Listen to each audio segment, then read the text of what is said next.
बिस्मिल्लाहिर्रहमानिर्रहीम। अल्हम्दुलिल्लाहि वहदह वस्सलातु वस्सलामु अला मन ला नबिय्य बअद। अम्मा बाद फ़अऊज़ु बिल्लाहि मिनश शैतानिर रजीम। बिस्मिल्लाहिर्रहमानिर्रहीम।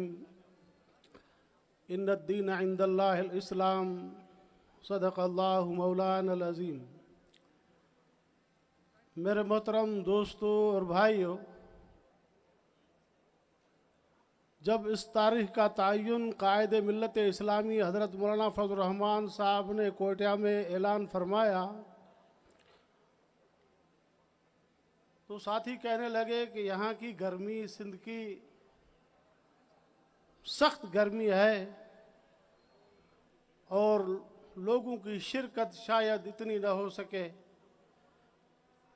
मेरे दोस्तों, आपने कुरान में पढ़ा है ना, कुल नारु जहन्नम अशद्दु हर्रा। वो जो गोलियों में बेचारे जिनके ऊपर बम बरस रहे हैं और हम इस गर्मी से डर रहे हैं। अजीब ईमान है हमारा। होशियार बनो, जुर्रत पैदा करो, बहादुर नबी की बहादुर उम्मत हो और अपने इस गरजदार आवाज़ से अपने दुश्मन को गीदी बनाओ। आज हम अल्हम्दुलिल्लाह दिफाए वतन के लिए और इसराइल मुर्दाबाद के उन्वान से और सिंध में बदअमनी के उन्वान से इस मैदान को सजाया है। जमीयत उलमा इस्लाम सिंध ने फैसला किया है कि इस महीने की 30 तारीख को हम अमन जरगा बुलाएंगे और फिर उसके बाद 17 तारीख को इंशाअल्लाह, जुलाई की 17 तारीख को इंशाअल्लाह अज़ीम हम कराची में बहुत बड़ा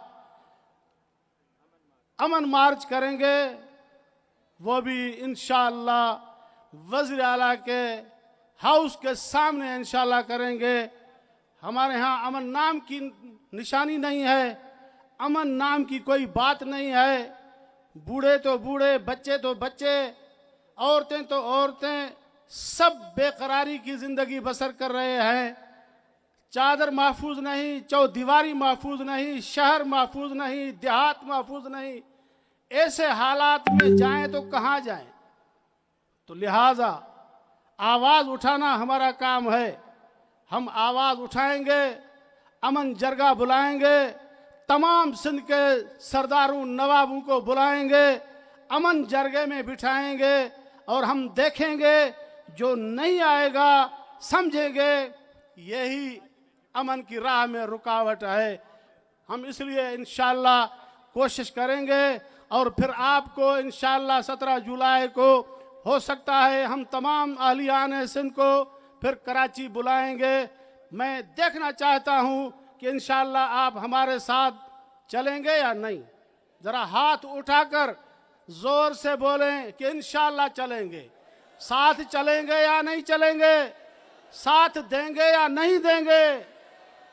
इंशाअल्लाह जब भी कायदे मिल्लत इस्लामिया हज़रत मौलाना फज़लुर रहमान साहब जहाँ भी बुलाएंगे, इंशाअल्लाह उनके साथ कदम ब कदम, शाना ब शाना आपके दिए हुए देखो, आपकी जो दिए हुए चंदे को वहाँ तक पहुँचाना, गरीबों तक। वो जो मोहताज, वो जो कसमपुरसी के आलम में जो बेचारे बेघर बेलिबास हो चुके हैं और बेचारे जख्मों की हालत में पड़े हुए हैं, उन बेकसों की दादरसी के लिए आपकी पैसे को बाअमानत अगर पहुंचा रहे हैं तो यह जमीयत उलमा इस्लाम के अल्हम्दुलिल्लाह हमारे अकाबिर और हमारे साथी वहाँ तक पहुंचा रहे हैं।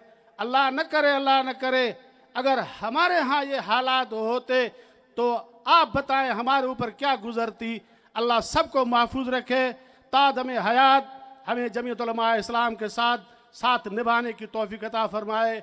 मैं इंतहाई शुक्रगुजार हूँ तमाम साथियों का जो आए हैं दूर दराज इलाकों से, और अपनी मुखलिस क़यादत का भी शुक्रगुजार हूँ जिन्होंने हमें वक्त दिया है और मैं ख्वाजा खलील अहमद साहब और उनके साथ जो भी रफ़क़ा आए हैं, बड़ी हमारे ऊपर उन्होंने मेहरबानी की है कि आज सिंध में उन्होंने कदम रखा है।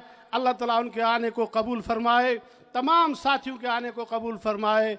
वमा अलैना इल्लल बलाग।